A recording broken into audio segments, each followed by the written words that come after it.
Assalamualaikum warahmatullahi wabarakatuh. Perkenalkan nama saya Oktor Pratama dengan NIM F1E1240009. Di sini saya akan menjelaskan PPT yang dimana di situ mencakup sebuah perusahaan Steam namanya. Langsung saja kita buka PPT-nya.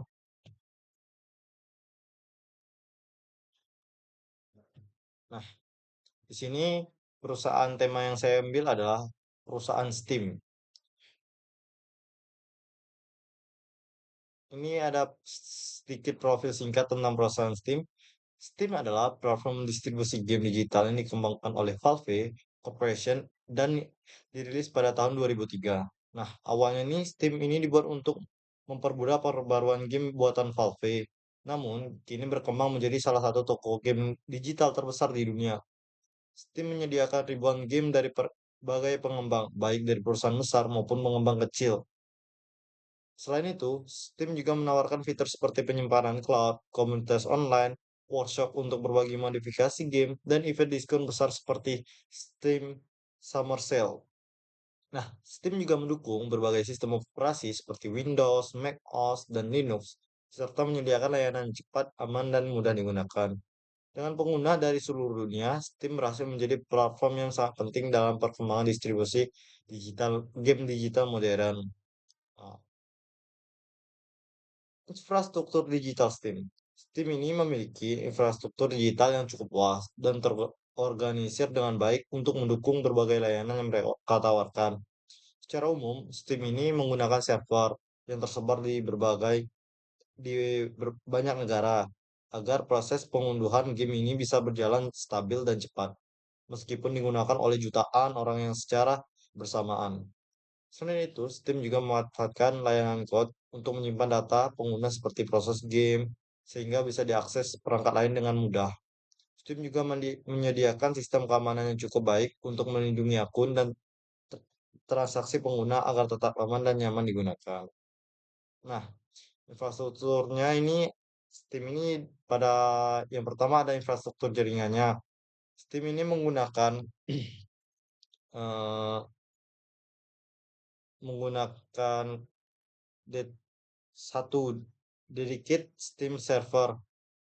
Ini berguna server milik Valve yang tersebar secara global untuk layanan multiplayer dan komunitas. Nah, yang kedua ada Akamai dan Cloudflare CDN. Nah, ini gunanya untuk memastikan distribusi konten game itu cepat dan stabil di berbagai wilayah. Nah, yang ketiga ada load balancer.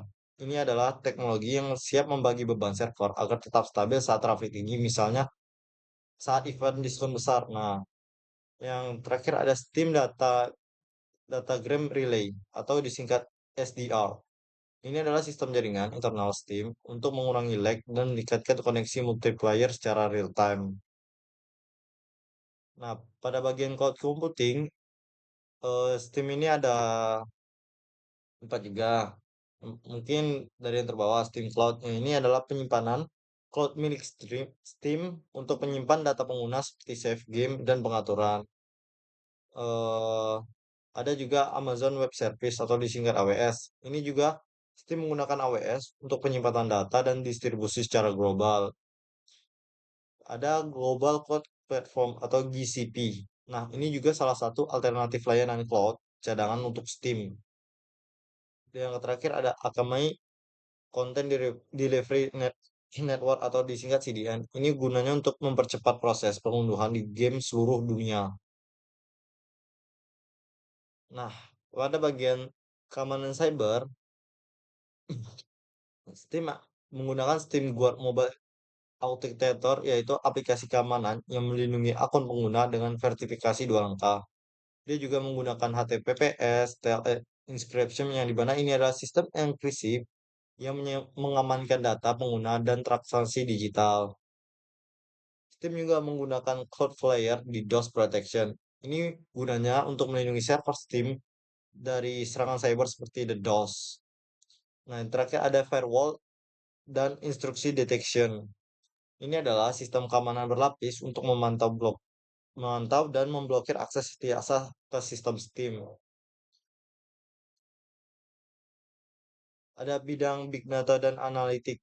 Ini ada Apache Hub. Ini adalah platform untuk pengelola big data untuk membantu tim menganalisis perilaku pengguna dan dalam jumlah besar. Ada Apache Spark. Yang ini digunakan untuk proses data secara cepat dan real time untuk keperluan analitik. Ada juga Google BigQuery, yang mana dia adalah layanan analitik data yang membantu tim dalam mengelola dan menampilkan data secara sangat efisien. Yang terakhir ada Streamwork Analytics. Ini adalah alat analisa internal yang digunakan oleh pengembang untuk melacak performa game dan aktivitas pemain.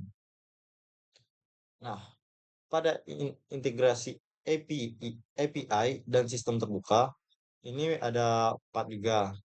Yang pertama, Steamworks API adalah API resmi dari Steam yang memungkinkan integrasi fitur seperti achievement, code save, dan Steam Workshop.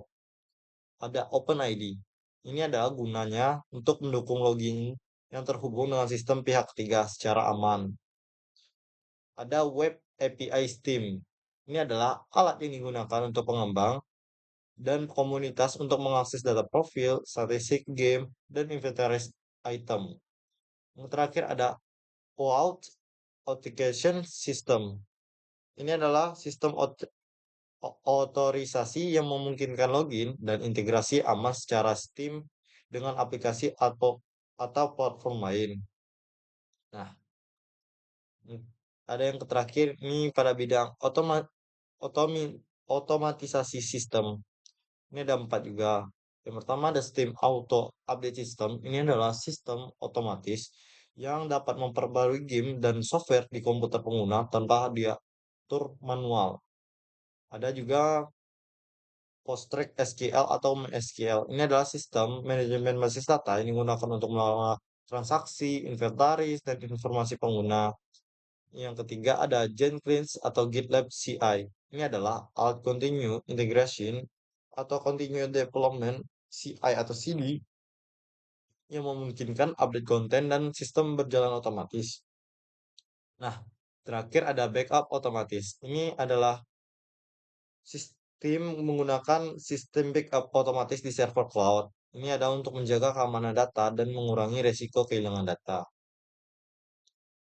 Mungkin itu saja sekian dari saya.